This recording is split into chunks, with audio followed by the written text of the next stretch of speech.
México, le duela a quien le duela, le pese a quien le pese, y blanco, un día sí y el otro también, de esos que se hacen pendejos, buscando narrativas que desmotiven la participación de los mexicanos, por ejemplo, en la consulta popular de este domingo, blanco de esos que no quieren un México diferente, que añoran, que sienten nostalgia, que suspiran todavía por los gobiernos de Peña Nieto, de Calderón, de Fox, de Zedillo, de Salinas. Entendió el que entendió. Querido Epigmenio, te saludo con mucho gusto. ¿Cómo estás? Un abrazo. ¿Cómo estás, mi querido Vicente? Muchas gracias por la invitación. Pues aquí haciendo corajes, carajo, con esto de las narrativas. Ahora lo de Badiraguato, y se llevan consciente o inconscientemente entre las patas a gente humilde, a gente trabajadora, a gente pobre, que sí quiere ver al presidente Andrés Manuel López Obrador apostándole a las zonas más pobres de nuestro México, porque no sé si sepan, estos que generan la narrativa de que López Obrador va a visitar a la mamá de un narcotraficante o a rendirle pleitesía al crimen organizado, no sé si sepan que Badiraguato forma parte de una de las zonas más pobres del país. No, estoy haciendo corajes, querido Epigmenio. Pues no hay que hacerlo, mi querido Vicente, así hacen estos cuates. ¿Sabes lo que sería terrible? Que el presidente fuera a ver a Claudio X González. Eso sí sería un descrédito del carajo. ¿Sabes qué sería escandaloso? Que en Palacio Nacional Odebrecht celebrara, como hizo Peña Nieto, como hizo Calderón, un consejo de administración. Lo que sería condenable es que el secretario de Seguridad Pública fuera agente del cártel de Sinaloa, como es el caso de Genaro García Luna. Entonces, ¿qué pasa? Quieren escurrir el bulto de la historia, quieren eludir culpas ineludibles. Y por eso se meten con sus granjas de bots y con los ingenuos y fanáticos que lo siguen a presentar este tipo de cosas que no engañan a nadie. ¿Por qué? Porque el presidente saludó a la mamá del Chapo, porque es una anciana de 92 años y estaba ahí enfrente donde él estaba. Y lo hizo frente a las cámaras. La señora le entregó una carta para ir a ver a su hijo y ella le dijo: le voy a ayudar, señora, voy a pasar la carta. Pero no hizo, como Felipe Calderón, una guerra para beneficiar al cártel de Sinaloa. Se cubrió de sangre el país y llenó los bolsillos de García Luna, sus bolsillos y los de mucha gente más. Entonces, la verdad, no hagas coraje, ni la muina vale, como diría mi abuelo, porque son argumentos pedestres, son cosas diseñadas por publicistas, por propagandistas, que muy al estilo Goebbels están en la onda de, ¿cómo se llama?, mentir 1000 veces para que se convierta en verdad esa mentira. Y que tienen una estrategia. Esto, los insultos escatológicos con los que cubren al presidente, con los que nos cubren a los que lo apoyamos y estamos por la cuarta transformación, tienen un propósito del que ya hemos hablado.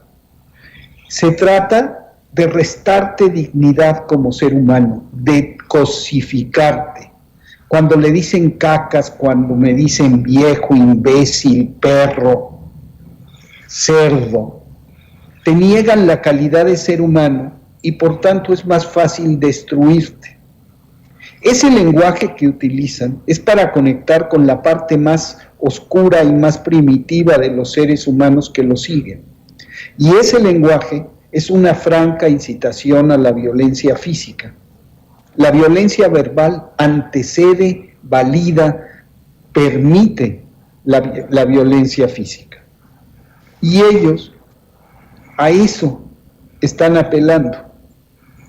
Esta cosa de querer descalificar a una región del país, a un poblado del país, pues es absurdo, porque lo que es muy peligroso es andar en las lomas. Los capos no viven en esos pueblos abandonados.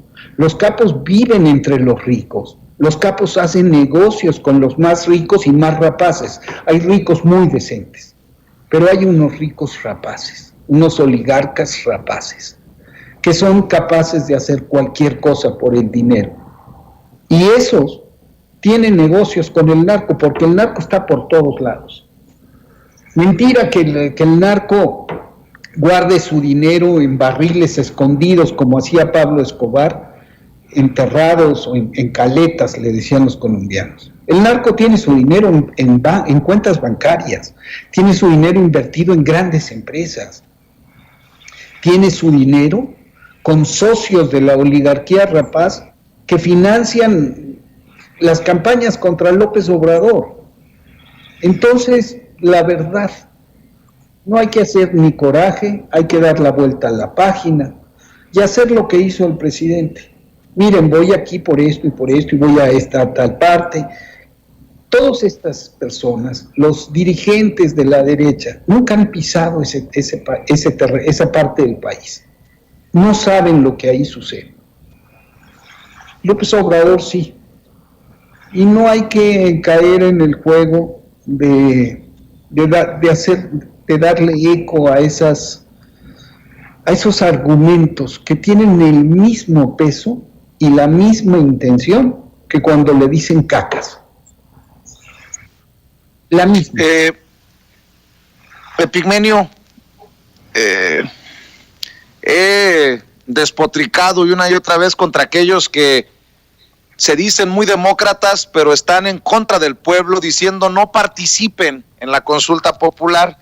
Y yo ayer decía, ¿con qué pinche cara un comunicador como López Dóriga, o un académico como Woldenberg, o un intelectual como Krause, le dicen al pueblo, la ley no se consulta, se aplica, la justicia no se consulta, se aplica, cuando tenemos amparos como el que recibió Kamel Nasif, poniendo en riesgo a Lidia Cacho y mandando al carajo a las víctimas? Ahí está un ejemplo de que no es así como nos lo han pintado, Epigmenio. Mira, lo que está moviendo a esos intelectuales y columnistas es esta convicción de que la democracia es para las élites, porque el pueblo raso no entiende un carajo, es ignorante. Entonces ellos están de acuerdo en que cada 3 o 6 años, en elecciones donde el poder del dinero, la propaganda sucia, la guerra sucia, lo ponen todo, elija a quien gobierna. De repente se les viene el mundo abajo, como el 2018, que fue tal la cantidad de gente que votó, que no hubo remedio y tuvieron que aceptar la derrota. Pero para ellos, mi querido Vicente, la democracia es una coartada para sus crímenes. Ellos aguantaron, digamos, hasta la muerte de Colosio y el alzamiento del Ejército Zapatista de Liberación Nacional y los embates del Movimiento Democrático Nacional. Aguantaron hasta entonces y se vieron en la necesidad de abrir. Y abrieron con sus socios. Dijeron, sí, transición, pero controlada. Es decir, democracia, pero simulada. Y acordaron con el PAN un esquema de impunidad. Antes un presidente priista cubría al expresidente priista y así sucesivamente. Después dijeron, va a haber una interrupción, van a entrar los panistas, pero no importa. Es el mismo proyecto económico, el mismo proyecto represivo y sobre todo está abierto el pacto de impunidad. Entonces, Fox le cubrió las espaldas a Cedillo, Calderón a Fox, Peña a Calderón, y así pensaban seguirse, hasta que vino el 2018. Sin embargo, ese andamiaje que construyeron es tan poderoso, tan complejo. Tienen el dinero, tienen a los medios, tienen parte del poder judicial, tienen legisladores, y con todo ese enorme poder defienden como perros, perdón pido perdón a los perros por mencionarlos en esto, defienden como perros rabiosos, porque esa es la actitud. Hay rabia, hay ceguera, hay furia. Al corazón del viejo régimen, que son los expresidentes. ¿Por qué? Porque si se les toca a ellos, se viene abajo todo. Entonces dicen, la ley no se consulta. Claro que la ley no se consulta, pero para que la ley funcione, se necesita el aval del pueblo.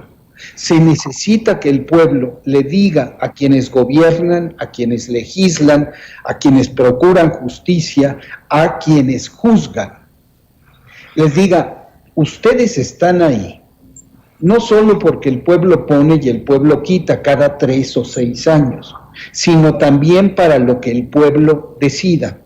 Esa es la democracia. Es absurdo que personajes ilustrados como Woldenberg, que nos llama perros, y ofrezco disculpa porque yo no debí haber usado el mismo lenguaje que ellos. Les ofrezco, por favor, una disculpa. Woldenberg y ellos, que se dicen padres de la democracia en México, cosa que es una mentira. ¿Cómo es posible que ellos rechacen un instrumento habitual de la democracia? En cualquier país del mundo donde hay una democracia que se respete, esa democracia es participativa, se consulta todo. Y en nuestro caso, y de eso escribo esta semana, la consulta es la manera en que tenemos todas y todos de hacer lo mismo que hizo Martin Luther King en 1963, de poner a la fuerza de un pueblo para que toda la autoridad, todo el Estado en los Estados Unidos sintiera la urgencia feroz de la hora. Eso es lo que tenemos que hacer, que el clamor de justicia sea de tal suerte poderoso que no haya un juez, un secretario de juzgado, un diputado, un senador, un magistrado de cualquier tribunal, hasta el Supremo, que no haya un fiscal especial, un fiscal general, un fiscal estatal, que eluda la responsabilidad y que se preste para maniobras de encubrimiento a los expresidentes y a todos, porque ahí viene la segunda cosa, que la pregunta es complicada. La pregunta es complicada para los que no saben leer. La pregunta dice, ¿quieres esclarecer los crímenes del pasado? El papel de los actores del pasado, las decisiones que tomaron, ergo, si habla de actores, en toda película hay un cuadro de actores y hay los protagonistas. Entonces, estamos hablando de los presidentes, porque además dice los que tomaron las decisiones, y luego vienen los que ejecutaron. Se trata de decir cuál es la responsabilidad de Calderón, pero también de Genaro García Luna en México, que aquí también tiene cuentas pendientes con nosotros, de Peña, pero también de Murillo, de Osorio Chong y de Cienfuegos. A Cienfuegos los gringos integraron un expediente con las patas y no lo podían mantener, y era una cosa violatoria de la soberanía y agresiva la forma en que lo estaban haciendo, pero Cienfuegos tiene aquí cuentas pendientes por Ayotzinapa, por Tlatlaya, por otras cosas.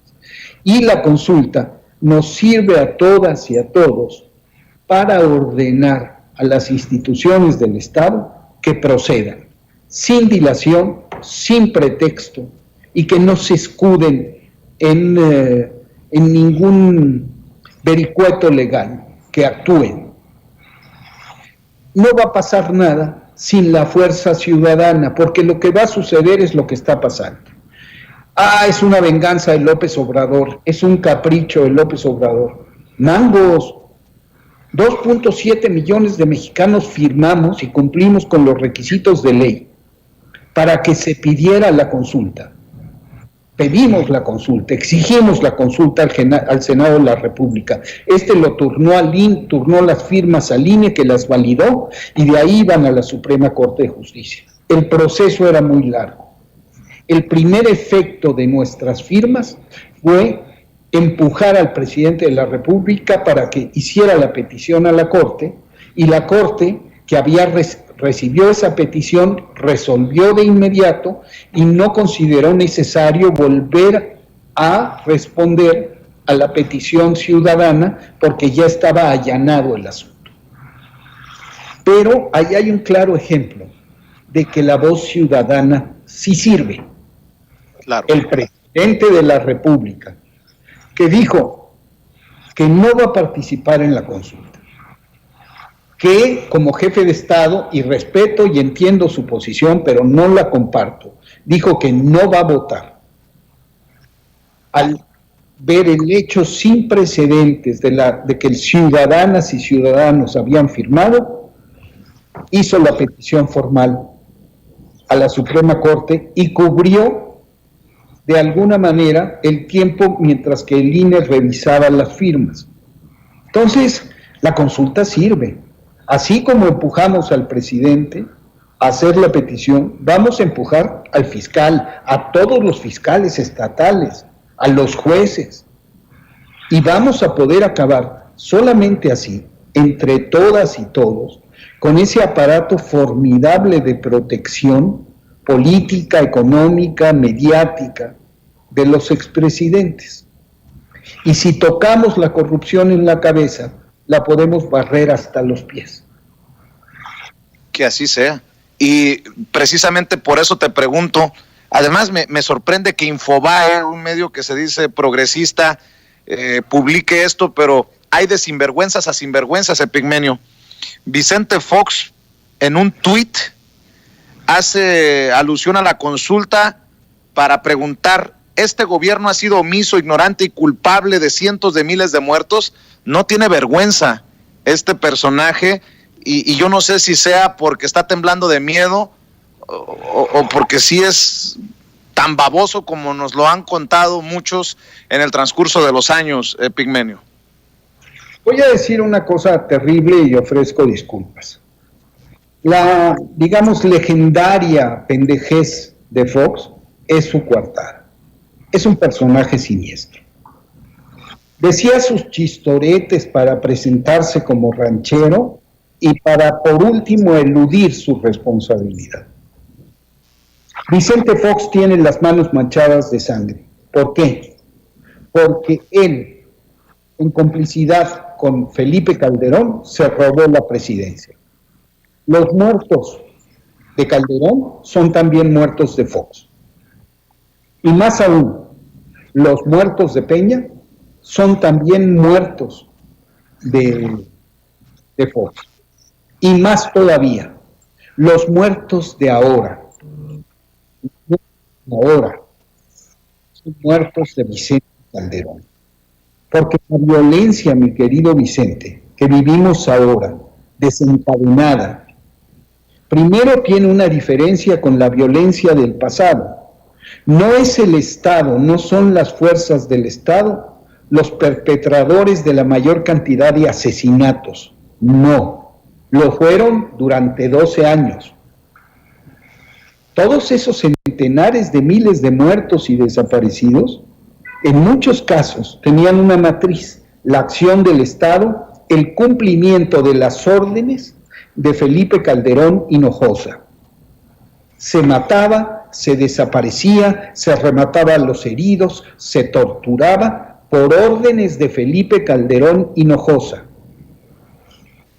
Hoy lo que vivimos es el descontrol del crimen organizado, acostumbrado a operar de la mano de autoridades corruptas, y el crimen organizado que se armó, se enriqueció, se consolidó, se extendió por todo el territorio gracias a la guerra de Felipe Calderón y Enrique Peña Nieto. La violencia que hoy estamos viviendo es una violencia heredada, que tiene un signo distinto. Sí, es brutal, pero no es el Estado el que la provoca. Y la derecha está clamando desesperadamente con que el ejército aniquile narcos para volver otra vez al infierno. Estamos buscando un camino distinto para la paz, el único posible, atender las causas estructurales de la violencia y quitarle base social al narco. ¿Qué hizo Calderón? Ignorar esas causas, profundizar la desigualdad social y con las acciones criminales del ejército, la marina, la policía federal, en orillar a la población a unirse al narco. De eso estamos hablando. Todo lo demás son pamplinos. Lo que dice Vicente Fox, no hay ni que considerarlo. Ese hombre es un hombre muy perverso y es un infame. Un traidor a la democracia, un traidor a México, con las manos manchadas de sangre y con los bolsillos llenos de dinero del pueblo, como Calderón, como Peña.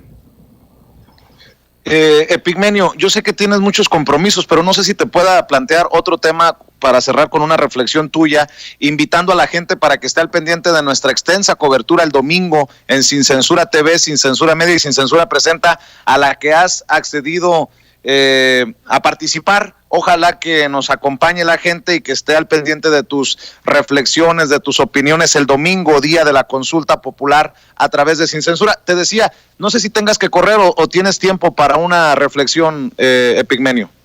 No, sí, con todo gusto. Mira, oye, Epigmenio, yo diría, mi querido Vicente, le propondría a quienes nos ven y nos escuchan 3 compromisos. Y lo haría habida cuenta del enorme peso de quienes atacan la consulta. Ellos tienen el dinero, ellos tienen los medios, ellos tienen al INE.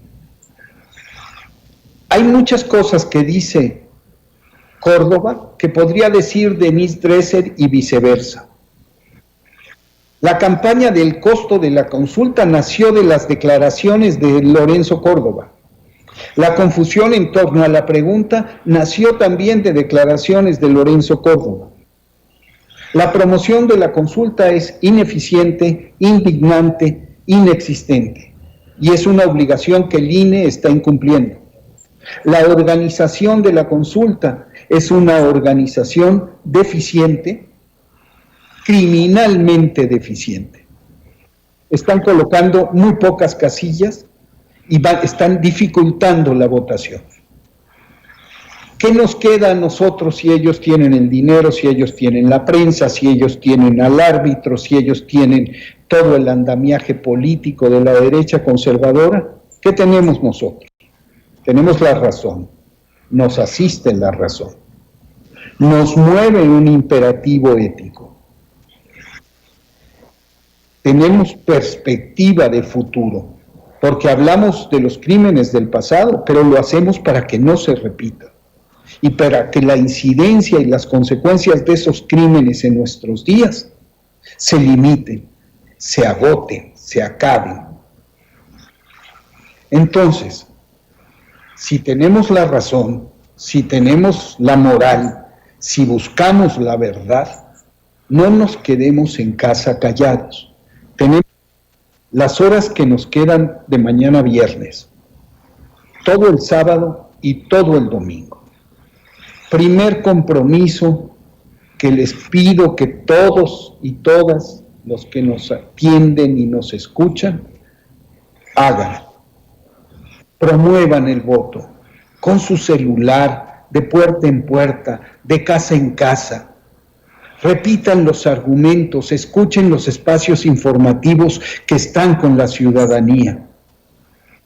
Vamos también a la Constitución de nuestra parte. La consulta es ley de la República. Estamos cumpliendo con la ley y ejerciendo un derecho al que no debemos renunciar porque es una conquista largamente acariciada, porque es la posibilidad de salir de la barbarie política en la que nos tuvo confinados, a la que nos tuvo sometidos el viejo régimen. Entonces, el primer compromiso promover la consulta, intensa, apasionada, amorosamente, cada hora que falte de aquí a que se vaya a votar. Segundo compromiso, levantar conciencias el día de la elección, el día de la votación, el domingo, y despertar al hijo o a la hija, no solamente si está dormido físicamente, sino despertar su conciencia para que él se vuelva o ella se vuelva un promotor de la participación. Hablar con el vecino, convencerlo, no ir a votar solos, ir en grupo, celebrar, festejar esta fiesta de la democracia. Ya llegó la hora, ese es el mensaje, llegó nuestra hora. Tercer compromiso, vital, defender el voto y considerar que el domingo no es que termine el asunto del juicio a expresidentes, el domingo empieza la lucha.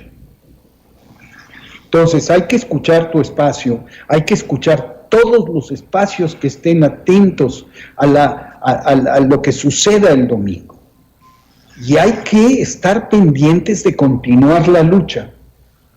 En la tarde de ese día, desde la casa de Tepeji, el comité promovente dará una conferencia de prensa. Yo estaré ahí apoyándolos como siempre. Vamos a divulgar esa conferencia de prensa y vamos a establecer el domingo como la fecha inaugural de una lucha nueva, poderosa, y que no cesará hasta que no haya justicia en este país. Pues qué emocionante resulta escucharte con esa claridad, Epigmenio Ibarra.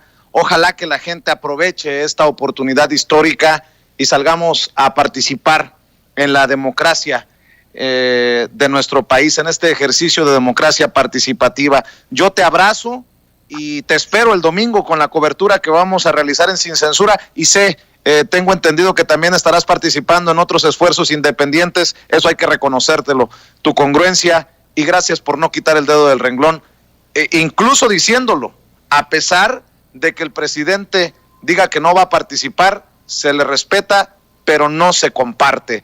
Te mando un abrazo, Epigmenio, y quedemos al pendiente. Un fuerte abrazo, mi querido Vicente.